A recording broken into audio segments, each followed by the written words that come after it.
Bonjour tout le monde, bienvenue à Josette sur le side, encore une fois. Encore? Oui, encore. Toujours là. Toujours, tous les mardis. On est Fait les cockroaches qu'aujourd'hui- de D&D. Non. Aujourd'hui, on va jaser de Power Gaming, de min-maxing. Ça, c'est essentiellement... Un rêve pour certains et un cauchemar ouais, pour d'autres. c'est ça. Tu sais, on va expliquer un peu plus en détail c'est quoi exactement le concept de Power Gaming. On va parler de pourquoi ça peut être un problème dans les games des gens. Puis aussi pourquoi... Mais en même temps, on va aussi essayer les avocats du diable. Là. Il y a quand même des éléments plaisants là-dedans. Fait qu'on va parler de comment ça affecte la partie. Puis on va essayer de comme si c'est un problème, comment le gérer. Puis si on veut s'en servir, quoi faire avec. Sinon, j'imagine on va avoir quelques anecdotes à travers tout ça. Là. Je pense qu'on a tous vu un petit peu... On a tous d'aimer puis faire... d'aimer ou jouer, là, on en a déjà fait. C'est drôle. Fait que tu sais, min-maxing... C'est quoi? Vas-y donc, explique-nous ça, Guillaume. Min-maxing, 5e édition, c'est différent des autres. Nous, on a commencé avec 3.5 Pathfinder. En fait, ce que tu faisais, c'est que tu envoyais dans ton character dans une direction spécifique, tu boostais ça dans le tapis. Fait que c'est souvent utiliser des... avant, c'était plus des feats qui se mettaient ensemble, qui donnaient des effets, qui faisaient que c'était vraiment quelque chose que tu mettais au bout. Un des exemples flagrants dans 3.5... Qu'est-ce que tu as fait? Moi, j'avais joué justement à mon beau-frère, il était super le fun. Il a fait un build d'Internet. Il appelait ça un cookie cutter build. OK, ce que c'était, là, tu fais ça tout le temps, ça marche? Ou... C'était dans Pathfinder. Il y avait, tu sais, le bon vieux, ben là, je me pogne un scimitar. Mon crit était genre de 18 à 20. Puis là, il mettait Keen. Fait que là, il était de 15 à 20. Ouais, mais ça, Keen, par exemple, au moins, c'est plus tard dans le game, par exemple. Là, c'est un objet, mais c'est c'était quand juste même... un +1. Fait que si t'avais 500$, tu pouvais Oh, l'acheter. Chris, OK, c'était vraiment Puis, pas... Il y avait un perso. Puis le monde, il aime plus Pathfinder, voyons donc. Puis là, il y avait un perso, justement, qui il pouvait utiliser son épée pour faire... Quand il faisait des spells. OK. Fait que ses spells, il critait tout le temps. Fait que tu t'amassais à faire du 60 à ce niveau 4. Là, c'est stupide. Ça n'a pas de bon sens. T'sais, nous autres, un truc qu'on a vu, ça, c'est des exemples de min-maxing. C'est nos blessures de guerre. C'est que, ben, moi, dans mon cas, on a participé à un certain niveau, mais après ça, mes amis ont refait la même chose, mais en pire. C'est tout basé autour de un dude. Il y a un gars dans le groupe qui torche, le reste sont tous là pour s'assurer qu'il fasse vraiment mal. Puis le guérir. C'était un guerrier qui avait un don pour avoir des armes oversize, fait que des armes de grandeur supérieure à ce qui est supposé être utilisé. À 3.5, ça donnait l'effet que tes dés de dégâts augmentaient. Fait qu'une arme qui faisait, mettons, un D8 de dégâts, on faisait un D10 à la place. 12 après. Puis, non, après ça n'avait pas de D10. Ça allait 2D6 après, me semble. Puis après ça, 2D8, etc. Mais l'idée, c'est que tu te promenais avec ça. T'avais déjà des armes beaucoup plus grosses, puis après ça, tu te faisais faire le spell Enlarge Person. Fait que tu grossissais d'une taille, mais tes affaires ils grossissent avec toi. Fait que là, ce qui se passe, c'est que là, tu peux varger à comme 10-15 pieds genre de distance. Puis à 3.5, quand les ennemis bougent autour de toi, t'es slam. Tu sais, c'est l'attaque d'opportunité, là. Ouais, mais il y avait des feats sûrement qui donnaient... Oh, c'est pour ça s'appelle l'attaque réflexe, un truc comme ça. Puis genre... Oui, t'en avais autant de ton modificateur de dex. Oh, ouais, là, t'en avais comme 3-4 partout. Fait que là, c'était comme une game de whack-a-mole. Là. C'était genre le guerrier qui est fucking trop gros. Il est dans le milieu de la place, puis là, quelqu'un bouge, puis là, on appelle ça la fuck you zone, man. C'était genre... C'était un carré comme de 20 par 20, man, où est-ce que si quelque chose bouge... Non, mais tu sais, je veux dire... Tu faisais comme délimiter le tour où ce qui pouvait frapper, là, ça faisait comme un 20 par 20 autour de lui. Les ennemis ne doivent pas savoir cette affaire-là. Ben non. En fait, premièrement, pour se rendre jusqu'à lui, il faut qu'il se mange des attaques. Tu sais, les ennemis qui frappent à mêler, il fallait qu'ils rentrent dans Fuck You Zone, puis qu'ils te la traversent, puis en se faisant. Puis tu sais, ça vargeait comme un truck, puis ils se battaient à deux armes. C'était comme. C'était une tondeuse, man. Oh, et puis après ça, tu sais, à fond, t'avais le mage pour caster ça. T'avais le cléric qui faisait genre force de taureau. T'avais tout ce que tu veux, man. Tous les buffs qui existent. T'avais genre un druide. Tout le monde, tout le reste du groupe, c'était tous des casters qui se font comme plein de petits bonus. Puis là, après ça, t'avais juste le guerrier qui torchait tout en un tour. C'est quand même vraiment, vraiment. Ben, tu sais, moi, je trouve ça drôle, les affaires de même. Teamwork, sauf qu'à la fin, c'est que quand t'es DM dans une game comme ça, puis là, c'est là qui nous amène un peu peut-être à parler plus de comment ça affecte la game. Le problème, c'est quand t'as juste un joueur qui comme. le fait, ouais. C'est parce que là, le problème, c'est que t'as un gros débalancement de la force de ton groupe. T'as un gars qui est vraiment ultra fort, puis t'as le reste du party qui a une force plus régulière. Fait que si tu montes tes affaires pour challenger le joueur qui est plus fort, tu risques fort probablement de planter les autres quand même trop facilement. Puis à l'inverse, si tu fais comme juste essayer de challenger le groupe comme il devrait être, ben ça va être trop facile. Fait que tu as un problème à ce moment-là. Parce qu'il y a soit tout se fait torcher trop facilement, personne n'a de fun, soit il y a juste un des 4 personnages qui est utile puis personne n'a de fun. À part le gars à part le gars qui tue tout. T'sais. Fait que là, à partir de là, c'est une des manières que ça peut nuire au jeu, mais ça rend ça difficile, je pense, au niveau de conceptualiser. Là, j'ai tes affaires avec ça. Là. Fait que, tu sais, puis mettons, en termes de comme DM, mettons, quand tu veux pallier à ça, ça peut mener à un genre de problème comme de... Une course à l'âme. C'est ça, là. Parce que justement, tu te dis, fuck, mon player me fait chier, qu'est-ce que je vais faire avec ça? Fait que là, tu te dis, haha, je vais mettre un bonhomme plus fort. Fait que là, tu fais ça. Fait que là, lui, il fait, ah ouais, mais moi, je vais être encore plus fort. Fait que là, tu veux juste le pitcher dans sa direction d'essayer de trouver des livres obscurs, avec des règles bizarres puis des affaires ouais, mais ça, c'était vraiment plus des problèmes de 3.5. 5e édition, c'est le fun. Le jeu, et puis ça, c'est une des critiques que les gens lui donnent beaucoup. Là. Puis souvent, les gens qui critiquent ça, c'est parce que c'est eux autres qui aiment ça monter des trucs trop pétés. Là. Mais c'est que le jeu est tellement... on va dire, streamliné, j'ai pas le mot en français pour ça, là, mais qui est tellement... Grand public. Ouais, mais tu sais, qui est simplifié de façon à ce que... Tu sais, là, les gens font comment il y a comme moins de customisation. Pas vraiment, mais en même temps, ça fait que ils ont réduit beaucoup les chiffres, ils ont beaucoup changé la manière dont tes bonus interagissent. C'est juste le système d'avantages et des avantages, ça a tellement cassé des affaires de min-max, là, parce que tu peux pas comme... Dans les vieilles éditions, tu dompes tous tes points dans des choses, tu te spécialises beaucoup trop. Tandis qu'en 5e édition, tu as plus d'opportunités d'être quand même bon dans toutes les autres choses. Ah, mais je pense que ça a rapport avec les sauvegardes qui ont changé. Tu sais, avant, t'avais Réflexe, Fortitude, puis Will. Fait que t'avais juste 3 stats qui étaient affectés par des sauvegardes. Maintenant, à cause que tu peux toutes t'as les des faire. sauvegardes avec toutes tes stats, ben ta dumb stat, tu peux te faire fourrer un moment donné. Oh, ouais, solide, là. Parce qu'avant, t'étais comme, tu peux pogner des feats, des choses de même. Ben, en fait, dans Donjon 3.5 Pathfinder, tu dump stat charisme pas mal tout le temps. Là. C'est surtout en fait, quand tu fais un personnage qui est supposé tout torcher, mais charisme, ce sera pas sa job de parler, puis ça va être ça. Là. Puis c'est ça qui est plate un peu, parce qu'après ça, avoir un personnage qui est over-puissant, c'est comme... Après ça, c'est comme... le joueur, il va te bitcher parce que tu fais comme si t'as pas de combat. Si tu fais exprès de pas faire de combat ou tu fais exprès de pas le laisser shiner, il va mes affaires. Puis après ça, tu veux pas comme. Mais en même temps, tu veux pas punir. Tu veux pas nécessairement juste faire comme je voulais pas que tu fasses ça, fuck you. C'est comme ça, c'est pas le fun pour personne quand le DM fait ça. Fait que tu sais. Je te dirais en termes de gérer les min-maxers, là, c'est comme si. Il faut que tu poses des challenges qui sont autres que juste du combat pour eux autres, ou il faut que tu les fasses sortir de leur champ d'expertise. Parce que souvent, justement, les min-maxers, c'est des gens qui sont spécialisés dans une patente. C'est souvent le combat. Soit le combat ou les interactions sociales. C'est ça. Ça aurait pu être cassé. C'est plus rare parce que on va dire la prémisse de Donjon Dragon, la plupart du temps, le monde s'attend à aller faire des donjons, tuer les choses. C'est souvent, quand on s'entend, t'as un point où à un moment donné, t'es tanné de ça, mais jusqu'à ce que tu te rendes à ce point-là, quand tu joues à Donjon, t'espères aller torcher des monstres, puis ramasser des trésors, devenir plus fort, etc. Puis c'est une façon de jouer qui est aussi valide qu'une autre. Tout le monde a sûrement la petite histoire avec le Bard qui s'est boosté dans tout, puis il convainc tous les monstres de faire n'importe quoi. Ouais, ça, c'est l'autre affaire. Comment gérer. Parce qu'après ça, c'est ça. Le problème aussi, des fois, les min-maxers, c'est qu'ils vont utiliser des règles, des petits loopholes dans les règlements qui font comme. Puis ils essaient de te faire sentir que t'es comme, ouais, mais gars, il t'écrit ça, t'es obligé de faire qu'est-ce que ça. Là? Parce que non, man, je suis pas obligé de rien faire. Je suis pas obligé de faire. Je peux faire ce que je veux, je suis le DM.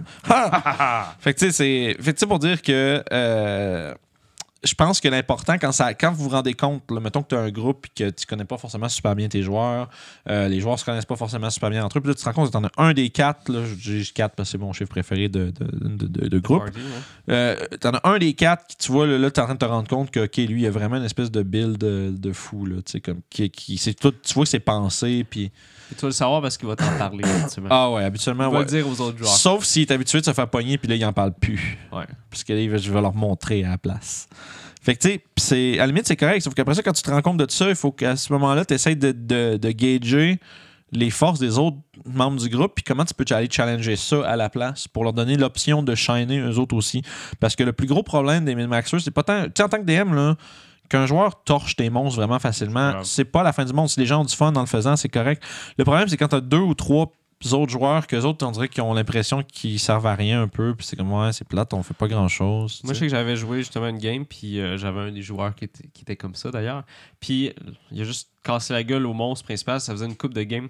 Non, je pense que ça faisait 2 games qui courait après ce monstre-là pour essayer de le pogner. Okay. Il le pogne, puis il s'est fait péter la gueule en 3 rounds par mon min-maxer. OK. C'est plate pour les autres joueurs parce qu'eux aussi, ils ont fait leur personnage. Ouais. Eux aussi, ils aimeraient ça l'utiliser. Puis... Fait que si tu enlèves cette opportunité-là, c'est plate pour eux. Là. Fait que, tu sais, puis, tu sais, j'ai des amis, là, tu sais, depuis que ça fait comme 16 ans là, qu'on joue, nous autres. Puis, tu sais,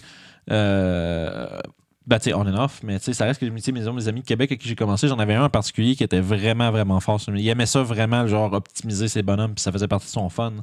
Puis c'est correct, tu sais. Mais ça fait que. Puis je suis pas mal sûr que c'est le cas avec. C'est plus son ami. Non! Mais non, je t'aime, Simon, c'est correct. Mais ça pour dire que éventuellement, ils se tannent. À un moment donné, tu te tannes. Ouais, c'est À un moment donné, tu fais le tour. Là. À un moment donné, c'est plus le fun quand ton groupe en entier a des moments que quand tu as juste un gars qui en a tout le temps. Parce que si c'est le même dude qui fait tout, parce qu'il est tellement genre, monté de façon genre brisée, que les autres n'auront pas le temps d'avoir du fun. Puis c'est là que ça devient un problème. Parce que avant ça, si tout le monde a du plaisir, comme par exemple l'exemple du gars que je te parle avec les grosses haches, tout le monde s'est monté pour ça. T'sais, collectivement, les 4, ils ont fait comme comment qu'on fait pour faire le guerrier le plus badass du monde. Puis c'était ça, eux autres, c'était leur plan depuis le début, tu sais. Puis ce que ça fait, c'est que là, après ça, là, c'est tough comme DM, parce que là, il faut quand même que tu challenges au-dessus. Fait qu'il faut que tu arrives avec des affaires qui devraient pas être capables de torcher à leur niveau, mais qui sont capables parce qu'ils sont montés de même.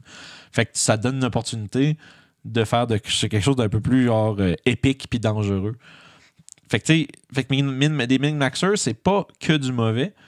Ça a du bon quand tout le monde le veut. Quand tout le monde est dedans, c'est le fun. Des games high power, là, c'est drôle. Là. Tu lances des dés puis t'as des bonus absurdes. Puis surtout la première fois que ton DM s'en rend compte. Là. Il fait comme what? Tu fais je vous envoie 3-4 squelettes, ça devrait faire un petit peu de dommage. Puis ils meurent tous, il n'y en a plus. Là. Puis c'est comme oh shit, il va falloir que je révise mes affaires, on va racheter 2-3 monstres là, puis on va faire ça. Fait que tu sais, sinon, c'est de créer, je pense, des situations où le min-max n'ont aucune conséquence. Ça, mettons, tu ferais ça comment? Moi, ce que je ferais, c'est que j'utiliserais les statuts possibles dans 5e édition. Tu peux restrain quelqu'un, tu peux le rendre aveugle, tu peux les empoisonner. Fait que peut-être jouer plus avec cette affaire-là, fait que t'enlèves moins de son champ de compétences sans y en enlever entièrement. Tu veux juste faire quelque chose qui va le baisser un petit peu ou une espèce d'angle qui n'aurait pas checké ses affaires. Parce que ce qui est cool à 3.5, 3.5, pardon, 5e édition, c'est vraiment plus complexe de faire ça. Ouais. Il y a beaucoup de. C'est un système qui est simplifié, mais qui a quand même beaucoup d'éléments qui peuvent être utilisés, puis c'est le fun au bout pour ça. C'est sûr que tu as des combos que tu peux utiliser, surtout avec des filles. C'est surtout des filles dans cette édition qui fait ça. Les classes comme telles sont bien faites. T'sais. Mais dès que tu embarques dans les filles, ça peut c'est parce que c'est des options de customisation. Fait que ça reste quand même que si tu prends genre A puis B ensemble, puis que ton personnage est déjà bâti d'une certaine manière, ça peut être plus efficace sur ce personnage-là que sur quoi que ce soit d'autre. Puis c'est un peu c'est ça le but des feats, là, fait que c'est correct. Mais tu sais, comme tu disais, utiliser monter les encounters qui challenge la ruse des joueurs plus. T'sais, des fois, ça va venir. Ça fait que t'as beau être fort, mais si tu trouves pas comme on va dire l'élément clé pour rendre la rencontre plus agréable, plus facile, ben c'est ton personnage qui est min-maxer, mais mettons exemple, il s'est monté. Ben non, j'allais dire, c'est parce que un min-maxer va avoir des épargnes d'argent aussitôt qu'il peut, là, des affaires de même. J'en ai jamais acheté. Mais moi, je me dis tout le temps, ben ça, c'est parce que c'est moi qui mets ta game au bout, là, mais tu le sais. Ça doit être pour ça. C'est parce que tu sais que les monstres passés CA3, il y en a beaucoup qui ont résistance à c'est pas d'argent ou magique. Fait que, tu sais, c'est comme. Mais en même temps, je me dis peut-être que les personnages le savent, dans le sens où tu sais qu'il y a des monstres qui sont vulnérables à l'argent. C'est un métal qui est utilisé communément pour les loups-garous et ces choses-là. Puis entre autres, des morts vivants plus puissants qui en requièrent aussi. Fait que c'est comme l'espèce de mi-étape entre l'arme magique et l'arme normale. C'est dans le temps des Masterwork Weapons. C'est un peu l'équivalent de ça dans ma tête à moi. Fait que, c'est comme une étape que mener tu avec des armes d'argent. Mais la patente, c'est qu'après ça, comme DM, vous se trouvez n'importe quel moment où tu peux leur enlever leurs armes d'argent. Fumble, tu pitches ton épée dans le lac. C'est comme des affaires de même. C'est drôle. Puis là, il y a quelqu'un qui devient roi après ça à cause de ça. Ah, ben ouais. Il trouve des peines d'argent dans un lac. Dans une roche, puis c'est fini. Ouais. Fait que, tu sais... mais comme tu disais, en restreignant quelqu'un, tu le blindes. Faut pas que tu le restreignes. Faut que tu Non, fasses non, en sorte que je ça restreigne force. je parle Ok, le status, là, pas restreint là, tu n'as pas le droit de. Mais Ouais. genre, tu te fais le mettre dans un filet, le gros guerrier badass là, qui est pogné dans le filet, oh fuck, tu sais, des affaires de Il même. est pogné dedans. Ben, ou quelque chose, tu sais, que tu te ramasses à faire un genre de combat où est-ce que genre tes créatures ils crachent de la colle ou quelque chose, tu sais, ils crachent une glu qui colle au plancher, puis quand tu marques, s'ils marchent dedans, oups, c'est pogné, tu sais. Tu essaies de réduire l'efficacité du personnage sans nécessairement le targeter puis le casser, tu sais. Ou tu leur mets plein de petits bonhommes vraiment chiants. Exemple, des combats. Ouais, des pièges. Ton puis des min-maxer fait OK, je fais 60. OK. T'en as tué un. trucs. Ouais, ben, ouais. Il y en a 300. Ouais, à 3.5, c'est plus facile. 3.5, c'était plus tough. Avec Cleave, Ouais, tout puis ça, c'est de cette Whirlwind. niaiserie-là. Mais Fait 5e édition, c'est plus Non, dur, mettons. non, mais c'est ça. C'est Pour un plus. fighter? Ouais, c'est plus. Non, je veux dire, c'est plus tough. Ça, t'as genre une, peut-être 2 attaques. Niveau 5, t'en as une plus. Fait qu'anyway, le plus important, ça va être d'en parler avec tes joueurs, je pense. Ouais. C'est de déterminer avec eux. Déterminer avec eux, c'est quoi que tu t'attends. T'sais, en fait, épisode 4, session 0, tu peux vraiment déterminer avec eux, tu sais. Ben ouais, mais c'est parce que, tu sais, on a déjà parlé de ça ailleurs, allez l'écouter, c'ti. Fait que, tu sais, fait que ce que j'allais dire, c'est juste que, tu sais, t'en joues avec tes joueurs, puis justement, pendant peut-être la session 0, tu es déterminé, tu regardes les personnages, tu fais, OK, on a du power comme ça, mais en même temps, tu veux pas arriver au joueur qui est fort et faire, moi, j'aimerais mieux que tu fasses pas ça, ça va être un petit peu plus difficile. C'est qu'à ce moment-là, il faut que tu établisses tu sais, quel élément du groupe, que ce soit des habiletés sociales en combat, des sorts, des choses comme ça, c'est quoi leur plus grosse force? Puis sans nécessairement piquer là-dedans pour casser, il faut quand même que tu challenges plus cet aspect-là, puis tu le sais, par exemple. Fait que peut-être que si t'as le magicien qui s'est monté quelque chose de vraiment puissant, puis le membre du groupe qui est le plus puissant, c'est ton magicien, ben à ce moment-là, peut-être que le mettre face à face à quelqu'un qui maîtrise qu'est-ce qu'il fait, mais mieux, des fois, ça peut genre. Ou Counter Spell.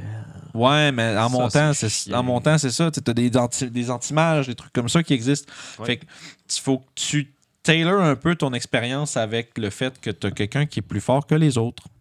Mais sans changer tes affaires. Sans empêcher la personne de faire ce qu'il veut. Parce que, en tout cas, moi, le règle d'or d'un donjon, c'est à moins que à moins que l'intention soit vraiment de faire chier, là. Si tu veux pas empêcher quelqu'un de faire quelque chose de le fun pour lui, là. Sinon c'est lui qui a pas de fun, puis c'est là qu'on perd un peu le principe. Fait que c'est important que tout le monde ait le fun, même le DM. Ouais, ben surtout le DM. Si le DM n'a pas de fun, les autres ça fait dur un peu. Les gens vont mourir d'anévrisme ou fait que des roches vont tomber. Fait que ceci étant dit, t'as-tu mettons ta pire expérience à Min-Maxer, c'est quoi, mettons? C'est quoi la pire, parce que, en fait, ce qui est arrivé, c'est que c'est un de mes meilleurs amis qui avait fait ça, puis moi, ça me faisait chier. C'est-tu Léo? Oui, c'était Léo. Il avait fait un espèce, justement, ça revient souvent avec des bonhommes qui ont des oversized weapons, là. Ouais. Il avait fait ça aussi, puis moi, j'aimais pas ça parce que ça faisait que mes monstres, c'était juste... Pas assez fort. C'est anti-climatique ou anti-dramatique, là. Tu builds ton affaire, il a l'air méchant, là, pauvre 40! Fait Ouais, s'il fait plus fort que ça, il va juste torcher les autres. Puis sinon, ça va devenir une genre de bullet sponge où est-ce que, tu sais, lui, il fait 40, mais après ça, ton mage, il fait je viens de faire 8 avec mon Firebolt. Puis genre, là, tu sais, comme tu fais genre, les autres, ils picossent pendant que l'autre, il varge 3-4 coups, puis c'est fini, là. Mais c'est ça, ouais. Puis je sais que j'ai parlé à mes autres joueurs, il fait que moi, c'est plate un peu, là, il fait ça. Fait que là, il fallait que j'aille parler au gars pour lui dire, mais là, c'était quand même une couple de gens, on était fâchés un contre l'autre. Tu sais, je disais, j'aime pas ce que tu fais. Mais lui, il voulait faire ça. Qu'est-ce qu'on fait? Tu sais, la phrase, c'est qu'est-ce qu'on fait? Qu'est-ce qu'on fait avec ça? T'sais? Parce que souvent, tu peux checker. Au pire, tu laisses faire une couple de fois. Puis un moment donné, il va peut-être se tanner à l'intérieur de lui. Puis tu vas faire, hey, tu veux changer quelques affaires? Moi, ça m'emmerde. Tu peux garder ton bonhomme, tu peux garder ta classe. Parce que ultimement, c'est juste un espèce de style que tu veux faire ou une sorte de personnalité ou une espèce de trope que tu veux faire. Fait que tant que tu restes là-dedans, je pense que ton joueur, il peut trouver quelque chose d'intéressant, puis toi, ça peut arrêter de t'emmerder avec ça. Là. Puis je pense que si t'entrecoupes tes aventures de... Tu sais, par exemple, si t'as un barde, un rogue, puis un mage avec ton gros guerrier badass, là, ben, si tu leur pitches genre des... Tu sais, pas nécessairement des énigmes, mais tu sais, comme mettons, ils explorent... il explore tu sais, mettons, des ruines ou des trucs comme ça. Puis il y a moins de combats, il y a plus de traps, puis il y a plus de genre que faut... d'aventure dans une ville où est-ce qu'il faut comme que tu convainques des gens de faire des choses, puis que il faut que tu t'infiltres à des places. Ben là, le gros guerrier badass, soudainement, il est comme moins, il est moins dans sa zone de confort. Fait qu'il faut que tu essaies de justement créer des situations comme ça où le joueur qui est min-max, qui power game, ben que tout son setup soit pas aussi utile, mais que cela des autres membres du groupe shine un peu. Puis à ce moment-là, ils vont chacun avoir leur moment. Puis ça, je pense que c'est une bonne façon de le faire sans scraper le personnage de l'autre. C'est jusqu'au que tu te rends compte que c'est ça, il faut tout de suite que, après cette aventure-là, on va faire d'autres choses. Non, mais parce qu'il faut que les autres aient du fun, puis il faut que les autres soient mis à l'avant-plan aussi. Puis ça, c'est assez important, je pense, qu'en tant que DM, tu laisses l'opportunité à chacun de tes joueurs, l'opportunité. Le spotlight, comme on dit. Ouais, ben c'est ça. Puis ça, c'est comme la meilleure façon de gérer que les min-maxers, c'est de pas leur laisser le spotlight tout le temps.